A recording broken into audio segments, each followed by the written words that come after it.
So look down at your hands for a second, like really look at them. You probably think they're made of solid matter, right? Like atoms, molecules, flesh, bone, all that stuff. Yeah, I mean, that is the baseline assumption of our entire lives, basically. Exactly. Modern science tells you that consciousness, the fact that you are aware of your hands right now, is just this ghost in the machine of your brain. Yeah. A weird accidental byproduct of biological evolution. Right. But what if science has it entirely backwards? What if the universe isn't fundamentally made of matter at all? Which is a huge question. It is. What if you, the Earth, the stars, are all just the physical shadows of a mathematical equation running inside well, a superconsciousness? It's the absolute inversion of the scientific method we've relied on for centuries, really. We're so accustomed to the idea that matter creates the mind. Taking the leap to argue that mind creates matter, it requires a complete rewiring of how we perceive reality. And rewiring reality is the exact mission of the source material we're tackling today on this deep dive. We're looking at a remarkably dense, highly analytical text titled Bhagawan, the abstraction, Vedic Theory of Consciousness emanating from the superconsciousness. It's quite a title. Yeah, it's written by Tajazdi Gaurav, an IIT BHU mathematician and software developer. And let me warn you up front, like, this is not a collection of light, feel-good spiritual aphorisms. Definitely not. No. This text merges ancient Sanatana Dharma, quantum mechanics, linear algebra, and probability frameworks to construct what is, quite literally, a mathematical theory of everything. And, ambitious almost feels like an understatement here. The author is taking the most esoteric, highly philosophical concepts from Vedic traditions and attempting to map them, like point by point, onto the most rigorous frameworks of modern theoretical physics and mathematics. Okay, let's unpack this, because if we're going to dive into a framework that claims to explain everything from the Big Bang and gravity to the law of karma and parallel universes, we have to start at the absolute bottom. We do. We need our foundation. Right. The author calls this framework VETCES, the Vedic Theory of Consciousness, emanating from the superconsciousness. But before we get to the math, we need to define our starting variables. The title of the book uses the word Bhagawan. What does that actually mean in a purely abstract mathematical sense? Well, if we are building a mathematical model from scratch, we need fundamental constants. In this text, Bhagawan is stripped of the mythological narrative and treated as an ultimate abstraction. Okay. The word itself translates from Sanskrit roughly as the one who has opulence. So conceptually, Bhagawan is defined as the entity or state that is infinitely opulent, the absolute maximum of all possible qualities. But wait, opulence is kind of a relative term, right? Like, a billionaire only feels wealthy compared to someone with no money. Exactly. So how does the text define infinite opulence if there is nothing else in existence to compare it to? I mean, if it's just a blank canvas of perfection, it doesn't really mean anything. You're hitting on the exact philosophical friction point that the text addresses right away. The author argues that you cannot understand infinite opulence, which is personified in Hinduism as Bhagawan Narayana or Vishnu and his consort Mother Lakshmi, without a contrast. So there has to be a duality. Yes. For infinite opulence to exist as a comprehensible state, there must also exist an infinite void. The ultimate nothingness. Precisely. And this infinite void is personified as Mother Kali. In the context of pure abstraction, both the infinitely opulent and the infinitely void are required to define the parameters of existence. Without the voidness, the opulence has no boundaries. It can't be experienced. Right. It cannot be expressed. I'm picturing like the ultimate blank canvas and the infinite potential for the first drop of paint. But a canvas and paint don't actually do anything on their own. You need an artist in the room to actually look at it and make sense of the contrast. And that introduces the absolute necessity of the observer. To sense these abstract qualities of void and opulence, there must be a medium. Something has to do the measuring. In this framework, that abstract observer is Bhagawan Brahma, the creator god in the traditional Hindu trinity.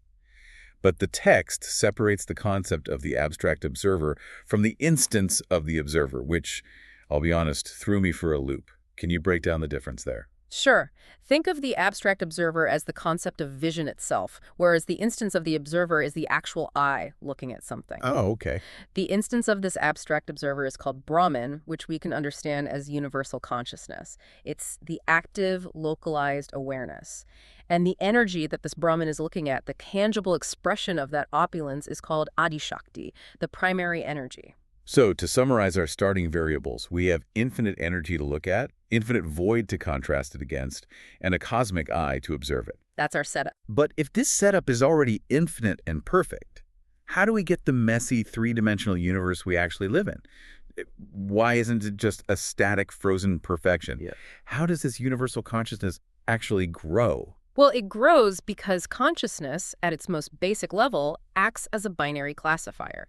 It looks at the canvas and categorizes what it sees, like, is this emptiness or is this energy? Just binary choices. Yeah, but Brahman doesn't just want to passively observe, it actively tries to absorb this radiant opulence as efficiently as possible in a logical progression.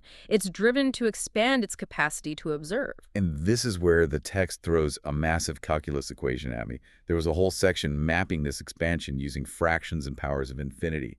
Help me out here, because I haven't taken calculus in over a decade. I can definitely help with that. How does math explain the growth of a cosmic mind? Let's strip away the dense notation and build it intuitively. Imagine Brahman, this universal consciousness, starts with a baseline amount of energy. Let's call it A. Okay. In its attempt to observe and absorb more of the universe's opulence, it grows by a small fraction in each step of time, or each iteration. Let's say it grows by 1 over n.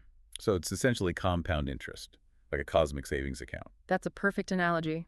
If you leave money in an account that compounds, the formula to find your total is your initial amount, multiplied by 1 plus the interest rate, raised to the number of times it compounds. In math, that looks like A times 1 plus 1 over n to the power of t. Okay, I follow the compound interest. But the text doesn't just calculate this for a year or a decade. It takes this to the extreme. Right, it takes it to infinity. The author asks, what happens to the dimensionality of this consciousness as the number of iterations approaches infinity? If Brahman is infinitely compounding its ability to observe energy, does it just grow to an infinite size? Instinctively, I would think yes. If you compound something forever, it should just become infinitely large. But it doesn't. And this is a foundational principle of calculus. The limit of that specific equation, 1 plus 1 over n to the power of n, as n goes to infinity, doesn't blow up to infinity. Wait, really? Yeah, it converges on a very specific, highly famous mathematical constant. Euler's number. Yes, Euler's number, denoted as the letter E. It's approximately 2.718. So you're saying the math dictates that as universal consciousness infinitely attempts to sample the energy of the universe, its dimensionality hits a ceiling. It converges to roughly 2.7 dimensions. What's fascinating here is that the author makes a profound claim. Brahman rapidly converges to a state where it attains approximately 2.7 dimensions, and the text argues that this mathematical convergence is the literal creation of spatial dimensions. Oh, wow. Because our human perception operates within this converging mathematical reality, we visually and experientially perceive this 2.7-dimensional expansion as the 3 physical dimensions of space that we live in. That is a staggering leap. We aren't living in a physical box. We are living inside the mathematical ceiling of a consciousness growth formula. That is wildly counterintuitive. It is a massive shift in perspective. But the author goes further. If this consciousness is trying to sample infinite energy, wouldn't it just see a blinding blur of white noise? I mean, how does it make sense of infinity without being overwhelmed? It requires a strategy. If Brahman just looked at everything all at once, it would experience pure randomness. To avoid that, the text states Brahman must sample different subsets of the energy profile in parallel branches. It processes the universe concurrently. Meaning it splits its attention. More than just splitting attention, it spawns parallel frameworks of observation. Because these parallel branches are fundamentally identical in their underlying math, they all eventually converge to that same roughly 3-dimensional spatial structure. And this mathematically creates parallel universes. We are literally talking about the multiverse here. Yes, the Vedic multiverse. But the author doesn't just cite modern string theory for this. He points to a specific ancient story from the Mahabharata to prove this has always been part of the Vedic framework. It's one of the most brilliant syntheses in the book, honestly. The anecdote involves Lord Brahma, our universe's observer, visiting Lord Krishna in his cosmic palace. When Brahma arrives at the gate, the guard goes inside to announce him. Krishna simply asks the guard which Brahma is seeking entry. Which, if you know the mythology, is incredibly offensive to our Brahma. He thinks he is the sole creator of the universe. He's thinking, what do you mean, which Brahma? There's only me. Exactly. So Brahma finally gets an audience with Krishna and indignantly demands to know what he meant by that question. In response, Krishna doesn't explain, he demonstrates. He summons multiple Brahmas from countless other universes into the room. Just flexes on him completely. Yeah, and the text describes these other Brahmas as having 10 heads, 1,000 heads, even 100,000 heads, representing their capacity to observe vastly more complex dimensional spaces. It's a literal ancient description of an intrinsic multiverse. It shows that each universe has its own localized observer, its own Brahma, navigating its own parallel branch of consciousness, so the whole system doesn't crash from info overload. It's like concurrent processing in a computer CPU. Which perfectly aligns with the author's background as a software developer. He's seeing the cosmic architecture through the lens of parallel computing. So let's look at our cosmic computer so far. We have 3 dimensions of space and we have an observer. But right now, this universe is a photograph. It's completely static. Nothing is moving. Nothing is happening. We need the primary dimension of consciousness to turn this photograph into a movie. We need time. To understand the mechanics of time in this framework, we have to look back at that primary energy, Adi Shakti. The text describes this energy as a perfect, homogeneous mixture of fundamental qualities. To put it in modern physics terms, imagine an infinite field of infinitesimal vibrating strings. Like string theory, everything is made of these tiny vibrating rubber bands. Yes, but in this initial state, all the strings are in absolute perfect harmony with each other. There is no friction, no difference, no movement. The text calls this the pranapran state, the ground state of the vacuum. Right. It is perfectly balanced. Think of the surface of an impossibly large lake on a day with absolutely no wind. It's like a mirror. But a mirror doesn't give you a universe. To get time, you have to drop a pebble in that lake. That's the catalyst. Occasionally, this perfect harmony is disrupted by a quantum fluctuation, a ripple. This disruption causes an irreversible separation of energy from that infinite background harmony. And the author defines this specific phenomenon of disruption as a single tick of time. And this is where the author brings in Heisenberg's uncertainty principle from quantum mechanics. Now, most of us have heard of Heisenberg. Maybe we know it means you can't know a particle's exact speed and location at the same time. But how does that create the flow of time? Break that down for me like I'm 5. Let's look at the actual equation for Heisenberg's uncertainty principle. It states that the uncertainty in energy, multiplied by the uncertainty in time, must be greater than or equal to a specific tiny number, which is Planck's constant divided by 2 pi. Okay, so energy multiplied by time has to be bigger than a certain baseline. Right. And the critical mechanical insight here is that this inequality is unbounded on the upper end. It doesn't have a maximum limit. Oh, I see. That means a single infinitesimal tick in time mathematically has the potential to manifest an arbitrary, potentially massive amount of energy out of that perfectly still vacuum lake. Time and energy are inextricably entangled through this quantum fluctuation. You literally cannot have energy manifest without a tick of time to facilitate it. So abstract time is the mechanism that rips energy out of the void. And in the Vedic tradition, the text defines this abstract time as Bhagawan Shiva or Mahakala. Which fundamentally means Shiva as time and Adishakti as energy are inseparable. You cannot manifest the energy of the universe without the progression of time, and time has no meaning. It cannot tick without the manifestation of energy.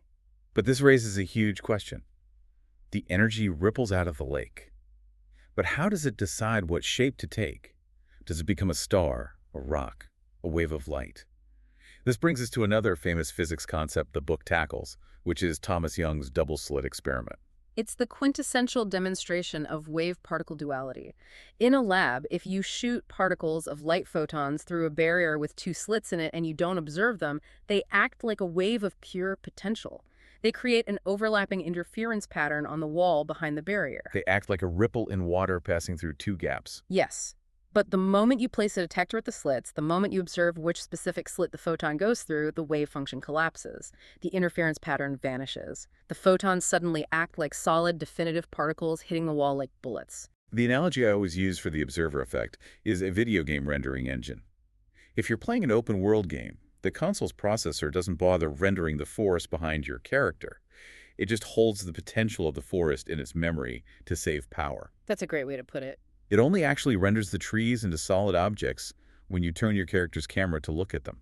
The act of looking forces the code to become a definitive object. That's a highly accurate way to view it. The author connects this directly to John Stuart Bell's theorem of quantum entanglement.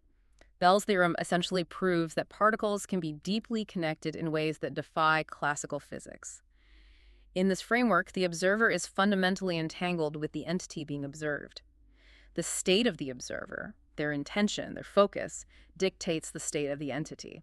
So Brahman, the conscious observer, intends to look at the opulence of the universe. And whether that energy takes a definitive objective form like a solid particle or stays a vague, sporadic wave of potential depends entirely on the intention of the observer. And this interaction defines the trinity of existence in this theory. You have Brahma, the observer, holding the camera. You have Vishnu, the opulent energy taking a constructive objective form when looked at. And you have Shiva, or Mahesh, who is the rendering engine of time itself, facilitating the whole process. But the text says holding this objective reality together requires immense discipline. The rendering engine doesn't just run on autopilot. No, it requires what the text calls the law of purity. The empirical, objective form of energy, the solid, useful matter of the universe, only persists if the observer has conscientious, virtuous intentions through time. And what happens if the observer gets distracted?